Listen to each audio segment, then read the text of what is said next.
Charter act of 1813 देखेंगे। इसमें क्या है, एबोलिश ट्रेड मोनोपोली को खत्म कर दिया गया, एक्सेप्ट चाइना एंड चाय और चाइना को छोड़ के ट्रेड मोनोपोली खत्म हो गई। Assert sovereignty of British crown company territory India, या अब यहाँ से क्राउन रूल स्टार्ट होना शुरू होगा, असर्ट करेगा। इसमें क्या किया गया था 1813 चार्टर एक्ट में। तीसरा पॉइंट है कि क्रिश्चियन मिशनरी को अलाउ किया गया था, मतलब एजुकेशनल एनलाइटमेंट पर्पस के लिए। और चौथा पॉइंट है स्प्रेड वेस्टर्न एजुकेशन को बढ़ावा देना और स्प्रेड करना ब्रिटिश टेरिटरी इंडिया। और पांचवा पॉइंट है thrice local government India impose tax on person they could also punish, मतलब टैक्स अगर नहीं दे रहे तो पनिशमेंट भी मिलेगी। चार्टर एक्ट ऑफ 1833 में क्या हुआ था, एबोलिश स्लेवरी। 1833 में स्लेवरी को खत्म किया गया था, वही छोटा पॉइंट मैं लिखा हूँ। चार्टर एक्ट इसमें क्या होता है, final step towards centralization in British India. इसके फीचर क्या है, पहला पॉइंट ये है गवर्नर जनरल ऑफ बंगाल को गवर्नर जनरल ऑफ इंडिया बना दिया, सबसे बहुत बड़ा पॉइंट है ये। इसमें सारे सिविल मिलिट्री पावर को गवर्नर जनरल ऑफ इंडिया को दे दी गई। फर्स्ट टाइम ये था कि government of India authority over entire territorial process, British territory में जितने भी इंडिया थे उसमें रेगुलेट करना और एडमिनिस्ट्रेशन करना अब गवर्नर जनरल ऑफ इंडिया की जिम्मेदारी थी।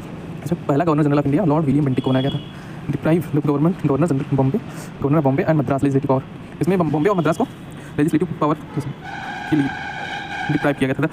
इसमें law made under the previous act, मतलब इसके पहले जितने भी ला थे वो रेगुलेशन कहलाते थे, जबकि लॉ अंडर दिस एक्ट उसको एक्ट बोलते थे। 1833 के एक्ट में तीसरा पॉइंट ये है, ended activity of east India company commercial body is become purely administrative body, commercial body से अब ये प्योरली एडमिनिस्ट्रेटिव बॉडी बन चुकी है। और चौथा पॉइंट ये है कि attempt to introduce open system open competition for selection of civil servant, जो IAS IPS बन रहे हैं उनका अब यहीं से स्टार्ट होता है कंपटीशन, मतलब चयन के लिए।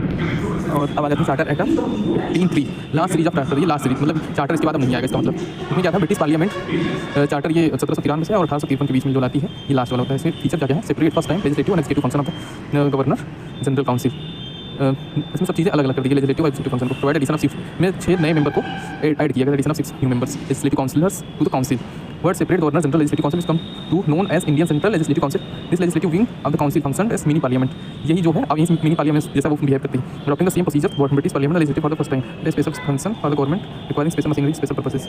अब यहाँ पे इंट्रोड्यूस होता है open competition system for selection recruitment of civil servants. इसमें क्या मैकाले कमेटी आई थी, committee on Indian civil services point 1854 में। और तीसरा पॉइंट है company rule allow to retain the position of Indian territory trust for the British crown but did not specify the particular period unlike the previous charter. This was clear indication company rule would be terminated at any time, कभी भी जो है company rule को खत्म किया जा सकता है। इसमें ये लिखा है कौन, अरे नहीं, this time local representation in Indian central legislative council में 6 न्यू जो legislative member from governor general council 400 local provincial Madras Bombay Bengal and Agra. बाकी आगे क्या है, अब आ जाता है क्राउन रूल, यहाँ से स्टार्ट होगा क्राउन रूल, अगले वीडियो में बताएंगे।